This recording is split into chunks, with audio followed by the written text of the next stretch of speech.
Hey guys, আমি মোহাম্মদ আলীর সাথে মিনার হোসেন। আজকে একদম ভেরি গুড মর্নিংয়ের সাথে সুন্দর একটা ব্লগ নিয়ে চলে এলাম তোমাদের সামনে। আজকে চলে যাব চাটরার ভিতর দিয়ে এবং চাটরার রাস্তাঘাট দেখব।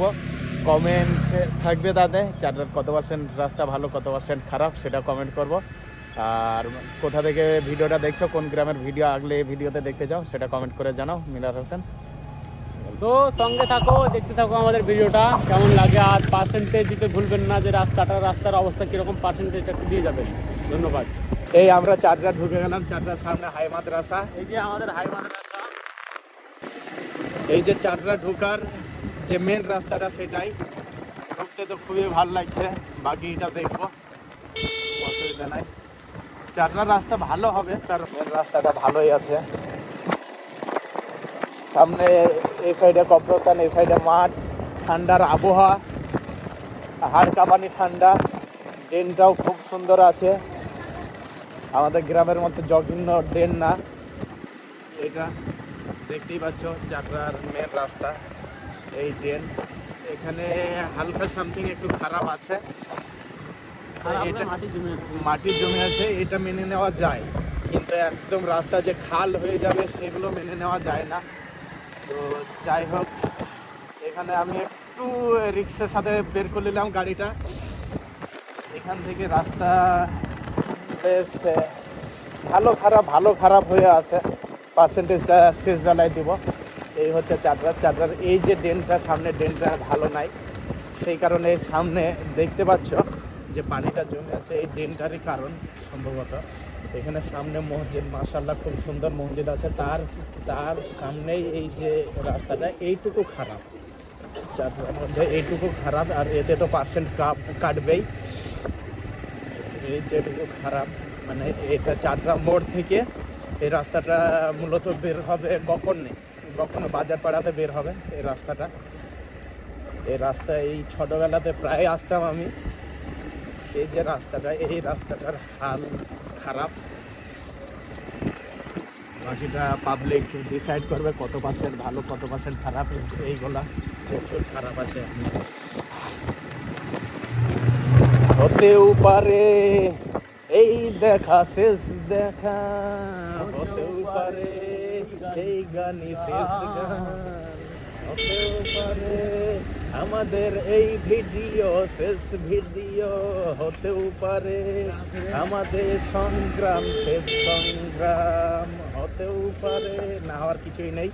পিচের উপরে যে পিচগুলো এখন নতুন হয়েছে, যে গ্রামে হয়েছে একদম জঘন্যভাবে হয়েছে। মানে হাফ ইঞ্চির বেশি পিচ দেয়নি কোনো গ্রামের রাস্তাতেই।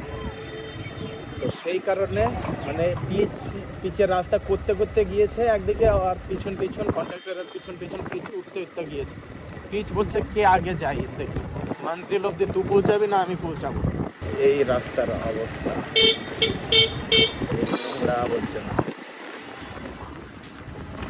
এই আমরা গকর্ণ ঢুকে গেলাম, এখান থেকে গকর্ণ শুরু মূলত। তো গকর্ণের এই যে ঘোষপাড়াটা সবসময়ই খারাপ হয়ে থাকে, প্রচুর খারাপ হয়ে থাকে এই ঘোষপাড়াটা। বাদ বাকি গকর্ণের ভিতরে যে রাস্তাগুলো দেখাবো, সেই রাস্তাগুলো সকলে আশা করি দেখবে। তার মানে গকর্ণর ভিতরেও যে রাস্তা ঢালাই হয়েছে, আমাদের মূলত গ্রামের রাস্তাগুলো সেইভাবেই ঢালাই হয়েছে একই সঙ্গে। কিন্তু গকর্ণের ভিতরের যে ঢালাইয়ের রাস্তা, সে ঢালাইগুলো কিন্তু উঠেনি। তার কারণ এখানে প্রশ্ন করার লোক ছিল, কিন্তু গ্রামের থাকে না। এখানে সম্ভবত একটা ট্রেন, এই যে গকর্ণ অঞ্চল, 1 নম্বর অঞ্চল পৌঁছে গেলাম। এটা গকর্ণ অঞ্চল, এখানেই মেলার কার্যক্রম সব শুরু হয়। এই যে এই ঢালাইয়ের যে রাস্তাটা দেখছি, এই ঢালাইয়ের রাস্তাটা একদম ছোটোবেলা থেকেই দেখছি আমি। ছোটোবেলা বলতে যখন টিউশন আসতাম মোটামুটি 13-14তে, তখনও কিন্তু এই ঢালাইয়ের রাস্তা এইভাবেই ছিল। এই ঢালাই কেন উঠে পালায় না?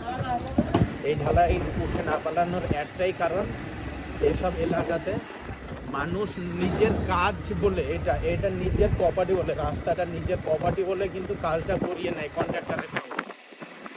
আর গ্রামের মানুষে কী করে, গ্রামের মানুষে হয়তো কিছু মাথা মুরব্বি থাকে, কন্ট্রাক্টরের সঙ্গে চুক্তি করে দিয়ে রাস্তা কিছু দেখে না, এইভাবে দুর্নীতিগুলো হয়। এই যে রাস্তাটা মিনার হোসেন, এই রাস্তা তুমি কবে কবে থেকে দেখছো? আমি ছোটবেলা থেকে দেখছি রাস্তাটা এরকম। মানে এই রাস্তা ঢালাই ভাঙে না, না, এটা না, লক্ষ্য করেছো কি? না, কিন্তু গ্রামের রাস্তা ঢালাই কেন ভেঙে যায় বলো তো? এটা হচ্ছে ছাদের মতো মজবুত হয়ে ঢালাইটা। এটা পাবলিক, এই যে এলাকার মানুষ এরা নিজের প্রপার্টি, রাস্তাকে নিজের প্রপার্টি মনে করে। এই কারণে তারা রাস্তাগুলো যখনই আসে তখন একদম ঠিকঠাক যতটা ম্যাটেরিয়াল লাগবে, সিমেন্ট, বালু, পাথর, রড, এসবগুলো যতটা লাগবে ততটা দিয়ে কিন্তু এরা করে নেয়। আর আমরা গ্রামের মানুষ সেই প্রশ্নটা করতে পারি না। যদি কোনো কন্ট্রাক্টর আসে, সেই কন্ট্রাক্টরকে আমরা অফিসার ভাবি, মানে ডিএম সিএম এরকম কিছু ভাবি, এমপি ভাবি। তো সে যেটাই করে সেটাই ঠিক তাই মনে হয় আমাদের, কিন্তু সেটা না, আমাদের ক্ষতি করে চলে যায় সেসব। তো আমরা এখন পাইনপাড়াতে উঠে যাবো। এটা মিন্টু কাকার মেডিসিনের দোকান, সামনে দেখতে পাচ্ছ। মিনার হোসেন কিছু বলো। আমি আর কি বলবো, রাস্তার অবস্থা বেশ মোটামুটি অর্ধেক অর্ধেক, কিছু যাওয়া যায়, কিছু জায়গায় খারাপ আছে, কিছু জায়গায় ভালো আছে। তবে চাকনা থেকে কখনো অব্দি যে রাস্তাটার ভিডিও করলাম বেশ মোটামুটি একদম খারাপও না, একদম ভালোও না। মাঝে মাঝে কিছু জায়গাতে যে খারাপ রাস্তাগুলো ভরা আছে সেগুলোর জন্য আমার তরফ থেকে পার্সেন্টেজ থাকবে 60% ভালো আছে, 40% খারাপ আছে।